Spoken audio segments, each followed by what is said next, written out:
Well, hey everybody, and I know last week, if you watched our video, I said that last week was going to be my last lessons for the month. And when I said that, it was true. It is the last lesson that I'd be giving for the month of October to our kids in youth group. You see, I'm going on a little vacation with my wife for this week, and next week we have what we call a little Halloween costume fun at our church for our youth group. We kind of do a pizza party and everything, but I want to get back on the subject of fear. I do family ministry, and I talk to kids of all ages. And one of the things, since it was October and we were talking on this aspect of fear, the question became, what are you scared of, right?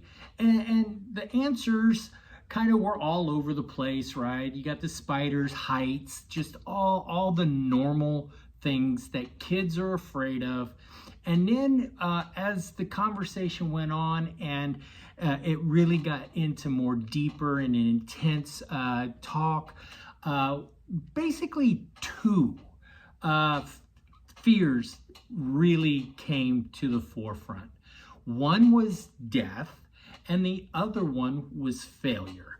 Most kids and youth, and I'm going to say it right out front, adults like me sometimes have these fears of death and failure. So I want to first touch on the death aspect. We don't have this thing where we know what is actually going to happen for sure after we die, right? We are sure we're going to go to heaven, but what is that like? We just don't know. Do I go back? Am I going to become an angel? Am I going to become this? Am I going to be just a floating spirit? What, am I going to go into heaven, or are the streets paved with gold and jewels on a thing? Or is it going to be like what me personally would like is like gumdrop trees and rivers made of Mountain Dew? And I don't think that's how heaven's going to be. I think it's going to be a glorious place, but it's that we don't know for sure what's going to come about. And that fear of not knowing is one of the worst fears we have, right? I remember once I worked in this haunted house. I was a guy who hid up in the ceiling, and I would jump out of the ceiling and land on this platform every time somebody would come into the room and they're looking around. It's dark, they don't know what's going on, and the people would come in and they're all huddled together, they're looking around, and then you would pop out of the ceiling and they would scream and do all that thing, but their reaction before the jump was that fear of not knowing what was going on. Actually, me coming out of the ceiling and them that instant pop-out scare made them actually feel better, because now they knew what happened or what was going to happen, and so the fear was gone. So when we don't know what's going to happen, we kind of get antsy, get fearful of what's going on. What I would say to that, guys, is we are assured heaven when we come to know Jesus. Now, I'm going to say this. I'm not afraid of dying, but I don't want to die. I don't wish death. I'm not afraid because I know my faith in Jesus is true. It's 100%. I believe with all my heart, my soul, my being, that Jesus is who he says he is. I trust the Bible to be true. And because I believe that, I know that my faith and my security is sealed, in that I'm going to get to go to heaven one day. When that day comes. Now, I hope it's a long time from now. We hear people talk about, and it's a touchy subject when you talk about this, especially with younger kids, right? The Bible talks about death a lot, right? We talk about Jesus's death on the cross, and we know he came back to life, but that imagery in a kid's head can really scare them. So guys, we need to be tactful when we talk about these subjects. And guys, I just want you to know and be reassured that if you know who Jesus is, you have the satisfaction of knowing that you're going to go to heaven. You know, I don't know at what age, right? Am I going to go back in this age? Am I going to go back when I was a teenager? Am I going to go back to when I felt the best? You know, I don't know the answer to these questions. And if somebody tells you they know the answer to these questions, they can call me and show me where it is in the Bible, because I haven't found it. I've looked and looked, and I just have not found these answers to that question. You're guaranteed that like, I've had multiple surgeries. I had a huge accident. I hurt my back, and I've had at least 5 major surgeries. I've had a couple minor surgeries. I've had little procedures. I've had all kinds of stuff worked on my back. I've got implementation in there to keep and stuff to pack me so I can't move. I don't have a bend in my back. So if you see me in church, like if we're in a pew, I look like the laziest guy because I can't sit in a chair or a pew without leaning. Right now I'm in a chair and I'm not sitting straight up. I'm leaning. Because I don't have a natural bend like you do in your body. I'm fused together. I've got both my knees replaced. One of the best decisions I made, but I don't have my original knees. One of the things, though, that I'm guaranteed and I look forward to, and I'm just so thankful for, is the blessing that my body will be renewed. It'll be restored. My back will be back to new. My knees will be my own knees. They won't be mechanical, and all the scars and everything I've got wrong with me will be gone, and I'll be made whole and made perfect again. And this is one of the things I love about this fear we have of not knowing what's going on. We are guaranteed this. This is in Revelations. It tells us we're going to get our bodies back. We're going to be made new. And I just love that reassurance. So guys, if you have this fear of dying and death, just know that God has got a hold on you, and he is reassuring you, trust in me, believe in me. I've got you. So you can live through life without this fear. I think when we start fearing things so much, when we get into this world of fearing these things so much, that we put all our focus on it. We think about it more. If we just kind of know we're going to go to heaven, I don't think about these things. I know God has got my back. I don't think about that stuff. And so that fear, I don't have this realistic fear of that. So the other thing that we fear is failure. I think we all struggle with this one. Failure is something that we don't want to be embarrassed. We feel we don't measure up. We just feel like these things that we do, we're never going to make it right. Does that make sense? We just are going to be a failure, and we don't want to be a failure, right? I have a student that I love. This guy, he is so talented and so gifted, but he puts so much pressure on himself sometimes that I think when he's practicing, he's perfect all the time. But when he goes into like the auditions or the rehearsal, or not the rehearsals, but the recitals, and he goes to play, I think in his mind he's going, don't mess up, don't mess up, don't mess up. And then boom, he messes up. Because I told him this, I told this person this, I said, listen, you put everything, you sit there in your practice and you go, don't mess up, don't mess up, don't mess up in practice. But in practice, here's the great thing about practice. If you mess up, you can do it again. And you keep going and you keep going and you keep doing till you've got it down. As a person who plays in an instrument, or a person who plays on a team. That's why you practice over and over the same thing. So it becomes almost muscle memory. So if you are sitting there and you're practicing whatever instrument you're playing or whatever sport you're playing, and you practice it and you mess up and you mess up, but you keep going back and you fine tune it and you get it back together. And then after a while, you'll be running this play perfectly all the time. So when you go in there, now I'm not saying you have the recital, you have the game, you don't go out there and be nervous, right? We all get those butterflies. We all get that. They come creeping up no matter what.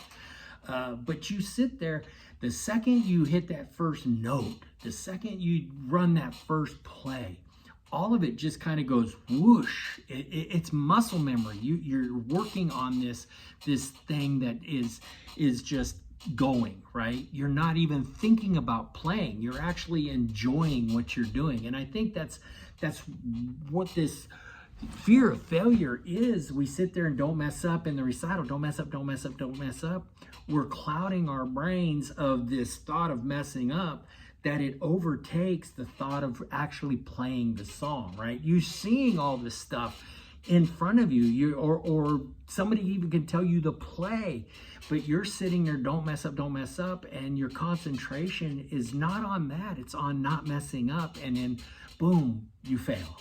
So guys, I would say in our faith too, it's if I'm going to tell somebody about Jesus, I want to make sure that I practiced what I'm doing. And I have said this many times. I have dogs, and I had dogs that when I first came into faith, I wasn't confident. I was afraid of failure. I was afraid that I would say something wrong that would hurt somebody. I talked about trajectory, right? I talked about just a little minute mess up in how I present the gospel can lead somebody down a way that takes them away from God. And I do not want to do that. So what I would do is I would go and I would practice on my dogs. I actually would recite the gospel to them, practice different ways to present the gospel to the dogs. So here's the one thing I am pretty sure of. My dogs are in heaven. I think all dogs go to heaven, but I know mine are, and they're like, woo, they know the gospel because they heard it many, many times. But how do we overcome these fears? How do we overcome things? And I think it is when you know somebody is not judging you, right? Somebody is not putting this pressure on you to make sure you're the best or make sure that you do everything right. And I think a lot of it is in our own heads. We think that if we mess up, we're going to be in serious trouble, or we're going to just disappoint somebody to the point of they may not even want to be our friends anymore, or they may not want us to be in the band or on the team or whatever it is. Guys, I guarantee you most every coach in the world, every person that is a band leader or a chorus leader or a choir leader or whatever activity you're doing, they've gone through the ranks. They're the leader for a reason, and they were up on stage one time and something came out of them that was not supposed to. A play that they were supposed to run, they messed up. They jumped off sides, or they threw the ball over the backstop when they were pitching. It happens. It happens.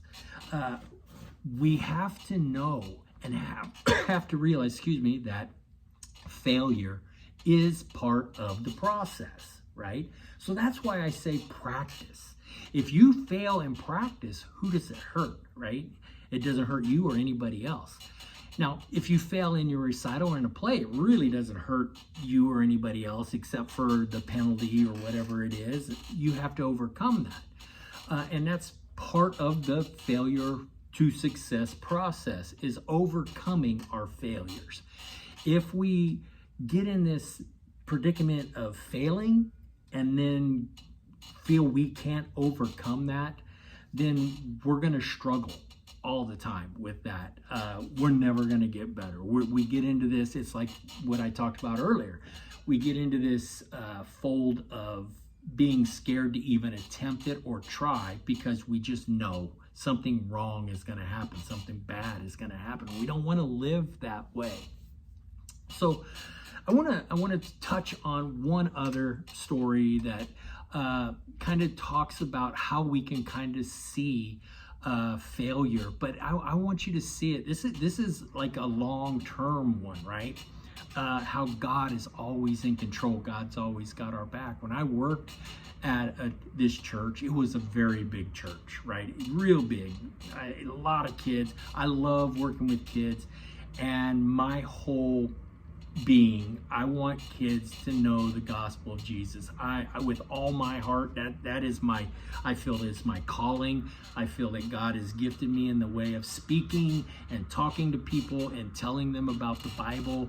And COVID hit, and I was in this position of with all these kids and was having a great time. And during COVID, I got let go. I couldn't understand why. I didn't get it, but I felt like, man, I'm missing this opportunity to talk to kids. And I was angry about this situation. I really didn't like what was happening, and I thought maybe my calling had been taken away, that maybe I wasn't supposed to be doing what God had called me to do and telling the next generation about Jesus.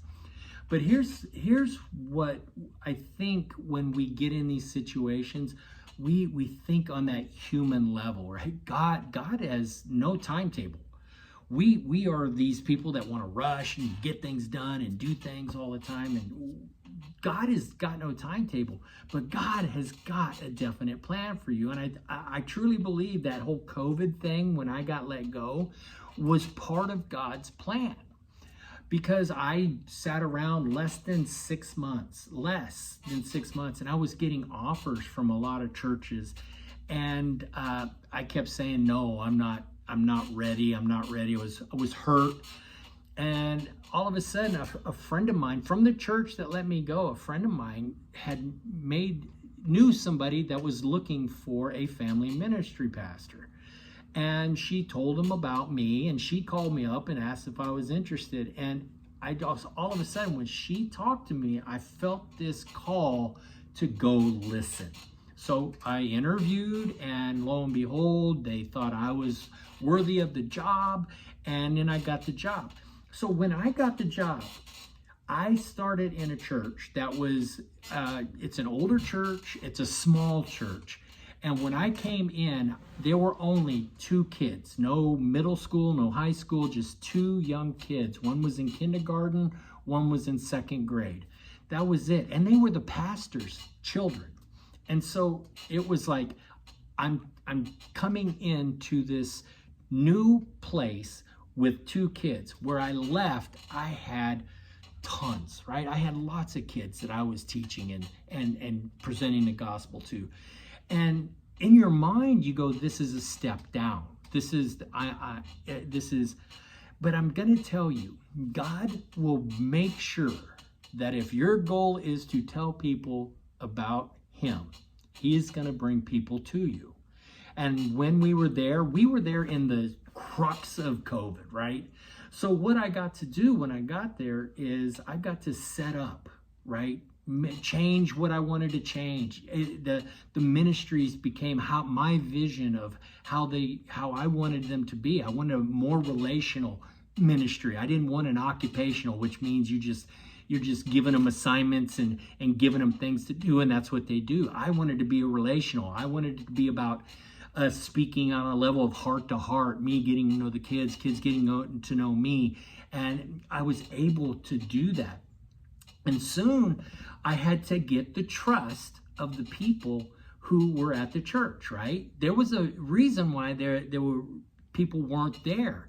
They had left because of reasons, and part of it was the pastoral staff that was there before. People left because they had left. It's like drilling a hole into a boat, and the boat is sinking all the time. And so they're trying to not get on a sinking boat. So I get into this ministry, and all of a sudden, got the trust of the people. And like I said, it's an older church, a smaller church, and actually it's a grandparent-run church. And the grandparents started bringing their grandchildren. And so we were seeing growth there. And then we started a youth group out of the blue. And the youth group has been booming and making. So guys, even though I thought it was a failure that I got let go, God's timing and God's plan was totally different than mine, my thinking and my thought process in that moment. But God had an absolute plan for me. So guys, I know we've been talking about fear this month. I don't want you to be scared. I don't want you to have these fears. I want you to have trust. I want you to have faith. I want you to believe that Jesus has got your back at all times. I know I didn't throw any Bible verses at you. I know I didn't do any of that, but guys, I want you to know that you have a God who loves you so much that he wants you in heaven so bad. And he's going to make guarantees. He's going to promise you that if you believe in him, you're going to get heaven. If you go to heaven, you're going to get a new body. And God is going to be with you at all times, on his time, not yours. He'll be there for all time, all the time. So guys, I appreciate you listening. Hey, if you're in my youth group, you better be listening. So we'll talk to you later, guys. Have a great one. Bye.